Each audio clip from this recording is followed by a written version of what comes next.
ताज्या बातम्यांसाठी महान करेला सबस्क्राइब करा आणि बेल आयकॉनला क्लिक करा।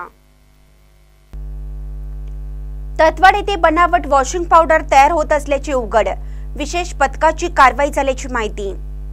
तत्वाड येथे नवे दांडवाड रस्त्यावर एका बंद पडलेल्या हॉटेलमध्ये व्हील साधर्मे नावाची वॉशिंग पावडर तयार होत असल्याची माहिती संबंधित विशेष पथकाला मिळाली होती। बुधवारी सायंकाळी विशेष पथकाने धाड टाकून कारवाई केली असल्याची माहिती समोर आली। दत्तवाड येथे जुने दांडवाड रस्त्यावर एका बंद पडलेल्या हॉटेलमध्ये गेल्या काही दिवसापासून वॉशिंग पावडर तयार करण्याचा कारखाना सुरू होता। मात्र या कारखान्यामध्ये व्हील साधर्मे नावाच्या पॅकेटमध्ये बनावट वॉशिंग पावडर तयार करून विक्रीसाठी पाठवण्यात आल्याची माहिती पुढे आली आहे। बनावट वॉशिंग पावडरची व्याप्ती आंतरराज्यीय आहे। ही बनावट वॉशिंग पावडर व्हील साधर्मे या नावाने मुंबई तसेच गुजरात या ठिकाणी विक्री होत असल्याची माहिती समोर येते। याबाबतची माहिती संबंधित विभागाच्या विशेष पथकाला लागल्यानंतर बनावट वॉशिंग पावडर कारखान्यावर धाड टाकण्यात आली असल्याची माहिती घटनास्थळावरून मिळाली आहे। महानकर न्यूजसाठी इजाज खान पठाण, कुरुंदवाड।